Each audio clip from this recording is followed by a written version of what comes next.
All right, hey everybody, John Newman. Hey, before I actually start the show officially, I'm talking actually before the intro. I recorded this about 3 to 4 weeks ago. I don't know exactly. I sometimes will pre-record when my mind is racing, and so when I recorded this, it was about where the hobby was sort of past.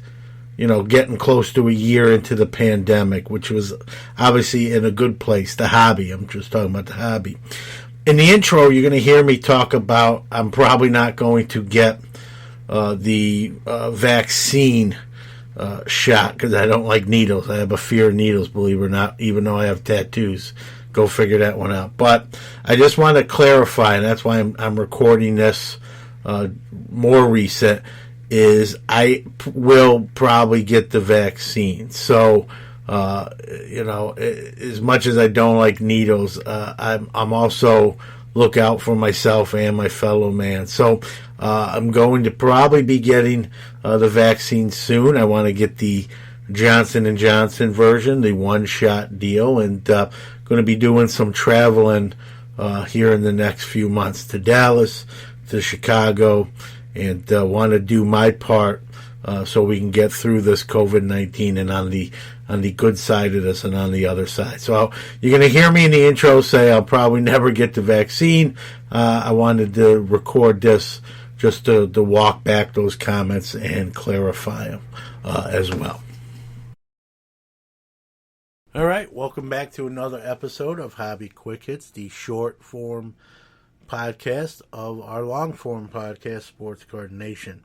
Today's episode is what has COVID done to the hobby, good and bad. And so, we got good vaccine news, and this show is not going to be a medical one where we talk about the virus itself, but just the effects of the current situation on the hobby we love. And so we do have some positive vaccine news. A lot more people are getting the vaccine. My son and my wife both got it. They're in the medical field, so they've got it early. I'm not a big injection or shot guy, and so I'm going to tell you the truth. I'm not sure I'm going to get it even when I'm eligible, but that's pertains nothing to the show. So,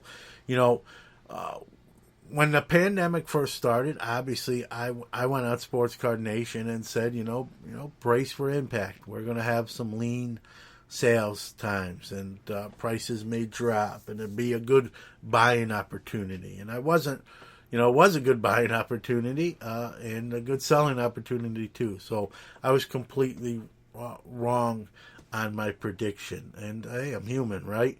And 2020 was incredible. But what? Let's look at sort of the intangibles. Why did that occur? And let's be real. I'm not saying 2020 was a great hobby year only because of the pandemic, but there are reasons that stemmed off the pandemic that gave it the recipe for hobby success. And again, I don't want this show to be insensitive towards those who have lost loved ones due to COVID-19. It's a tragic and terrible situation that we're still in. So this is, to those folks, I am sorry, and this is really just the hobby side of COVID-19 effects. Okay, please don't take anything I say as insensitive to those who are battling this illness or who've lost their life to it, or other things, jobs and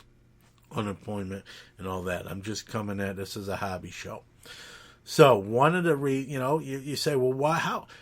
How are you wrong, John? I asked myself that question. How people are going to be unemployed? Restaurants are going to basically close their doors. Small business are going to close their doors. Yet the hobby exploded. How did that happen? Like, what are those variables? And so I want, most of what I'm going to say you probably already know, but I wanted to kind of put it out there, talk about it, and then kind of come down the stretch and just kind of talk about, where we're going and what may change or not change. And so, number one, when the pandemic hit, You had the president saying, "Well, it's not going to be. We're ahead of it. It's going to be okay." Obviously, he was incorrect, just like I was on my prediction of the hobby's going to be a little bit in trouble. And this thing spread. People were killed, dying, sick. Hospitals were getting overloaded. Businesses were closing their doors. But that being said, people were working from home. Then we had the first stimulus passed, and people who were unemployed got $600 a week in addition to their regular unemployment benefits. And so there was money being pushed into the economy. There was people being home that had more access to do eBay, other selling platforms, right? Buy and list cards. And it was sort of set up as that perfect storm. There was money, someone, you get that initial shock, right? You're told you don't have a job right now. We got to close our doors, and you get that initial shock. Now, this is not me. I've worked through the whole time, thank God. And but for those who did lose their employment, you get that initial shock, like, what am I going to do? How am I going to pay my bills? And then you realize, hey, I'm, with the stimulus package, I can file for immediate unemployment benefits, and there's a $600 bonus. And so if you're one of those people who are a hobbyist, now you're not only getting your unemployment, you're getting that $600 a week. Now you're getting that $1,200 that everyone got as a taxpayer, except, depending on what bracket you're in. And so there was a lot of extra money and downtime, and it was just sort of the remedy to the hobby. The hobby boomed. More people got in. We saw retail. People aren't working, right? You can go to Walmart and Targets and wait for that distributor, or go, and if you're lucky and you time it right and the stuff's on the shelf, clear it out. You have more downtime to do it. And it's funny, I don't do that stuff, but I go to Walmart and Target to do regular shopping. I know what day the distributor comes on both of those places, and if I happen to be in there on that day, I'll see those folks waiting 10 or 20 fold for that distributor to walk in. And I can tell you that line has increased in under the pandemic than prior. When I've been in those Walmarts and doing my shopping and seeing those guys waiting in the wax section, pre-pandemic is 5 to 8 people, right? And now when I've seen it, the few times I've seen it, it's almost 20-fold, and it's just more people are available to go in there. I have a job that I can leave work and go shopping or do errands or go to the post office, and so I've been able to see some of those effects. And it's when there's money to be made, right? And so now the hobby's booming, right? More people home, all this surplus income that after maybe the initial shock, what am I going to do? And hey, I'm better off, not working. I'm gonna tell you a personal story, and I think I mentioned this already. I've been working straight through all of this. I guess you'd call it an essential worker. Initially, I was even getting extra hazard pay, if you will. That's gone away at this point. My wife's in the nursing field. Okay, my wife's a nurse, but she works in a private office. I won't say what, but non-emergency. No one's coming in like bleeding, needs stitches, just kind of a non-emergency type of setting. And so they had to do some layoffs of nurses. And she actually, my son's 20 and doing well. And so my wife actually, they asked for volunteers.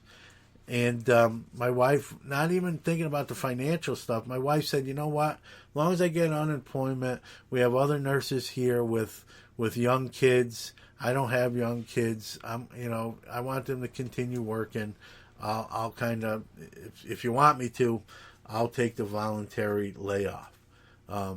And, they told that they needed, I think, 2 or 3 people to do that. And they told those 2 or 3 people, when things get better or things level out, you'll be called back. You're not losing your job. You're just kind of taking a leave of absence with unemployment benefits. And so she volunteered and she did it. I think she did it 3 weeks. She did it for 3 weeks. They did call her back after the end of 3 weeks, and she went back to work. My wife, I love my wife. She is a worker and very dedicated. And but I will tell you that 3 weeks, she was getting her unemployment benefits and that surplus bonus. And frankly, like she'd tell you she was making more money being home than if she was working.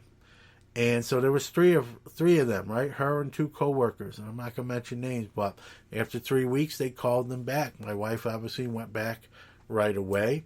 The other 2, truth be told, were kind of like saying, hey, can I stay out another week or 2? I got to do this around here, And why did they want to do that? Because they were making more being home than at work. Now the company said, no, we need you back, and 3 weeks is 3 weeks, and you want your job, it's here, come back now. If you don't come back now, we'll get someone who wants your job. So they were kind of, came back because they didn't want to lose their job, but they enjoyed being off. And I'll tell you firsthand, for those 3 weeks, my wife was home and getting those extra benefits. It was nice. We ate some steak a few times more than we probably did in seafood because we enjoyed it. And it is what it is. But I didn't necessarily, like, my card stuff is separate than that, so I was just doing my own thing anyway. I didn't, we bought a hot tub, truth be told. Now, I'm not gonna lie, we bought the hot tub, irregardless of that, we were going to get one. But I tell you what, that extra, whatever it was, $600 a week for 3 weeks, paid a good chunk of that, and it helped. And so some people, instead of buying a hot tub, bought a lot of sports cards and bat boxes and singles and graded cards, right? And it got pumped into the hobby. And the hobby exploded. 2020, what we see on the auction level, right? Cards going for millions of dollars, breaking previous records, and not even close, shattering previous records. And so now, let's be real, right? When we see like something sell for $3, $4, $5 million, that's not maybe you or me necessarily buying it. That's someone what I would call almost pandemic proof, other than getting sick, right? Financially, they're millionaires who know how many times over, billionaires even. And so they can make those purchases, pandemic or no pandemic. But let's be real, even those lower tiered auctions, even the stuff for $10,000, $20,000 level, those cards sold at a faster rate because of that extra money, right? With the surplus. And so it was sort of a perfect storm. More people had downtime to search, to sell, to buy. And then what happened, I think, too, is you got that celebrity effect, right? People who weren't full-time or necessarily fully fledged in the hobby kind of saw this explosion and said, hey, I want to get in this, and so some celebrities got into the hobby, whether it's break-in or buying graded cards. They started social media. They're on their social media. And then other people see them.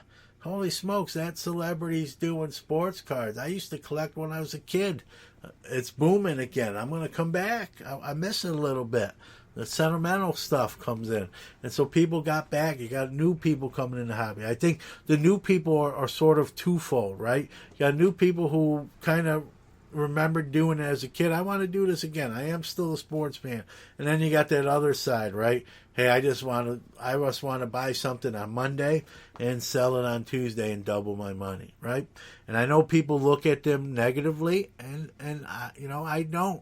You may not like it, but that's the American way, and there's nothing, as long as it's done legally, nothing wrong with that. What they're selling it for is what someone's willing to pay, right? There has to be a consumer, a buyer on the other end of that transaction for that transaction to go forth and be completed. So, you can blame the flipper, but truthfully, the buyer, if you're going to blame anyone, I don't think either one's to blame, but the blame is probably more on the buyer side, who's willing to pay that. And,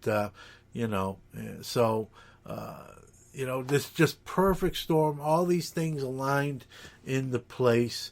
Another thing that I noticed more of after the pandemic hit, more people breaking, right? A lot of people started breaking outfits, right? Just formed the page, Joe's breaking, and, bought wax or acquired wax and just started breaking. The influx of breakers increased as well. Now, I don't know, that might be one of the first things to really feel the hit, once we get on the other side of the pandemic, but we saw an increase of breaking. We saw Topps 2020 project. Now, obviously, they didn't plan this, but man, could they have asked for better timing? More people at home, and that project initially really just caught fire, and that made national news as well. Now you got a lot of those artists who have now that the project's even done, they're still staying involved in a booming hobby, right? Tyson Beck doing his own line of basketball cards. Blake Jameson doing the 1951 set. Ben Baller doing the Chrome. Greg Siff doing a Stadium series. And so these guys have, in a sense, become hobby artists. I know that's not all they do, but now they're going to be fully fledged, probably for years, if not longer, to come. And so you got all this new kind of enthusiasm, money, people of influence coming into the hobby, and the hobby just tidal wave, right? In a good way. Right? We hear tidal wave, we think death and destruction, but tidal wave in a good sort of way. Just a lot of attention. The hobby was on CNBC, Fox Financial, Fox News, regular news outlets. It transcended into real life, as they say. Not that the hobby's not real life from the get-go, but it really made news where it didn't before, and it was exposed to people who were never exposed to it before. And this thing just crescendoed. And here we are, front part of 2021. Same thing, we're still in it. Now we got the vaccine news. Let's kind of take this onto the other side.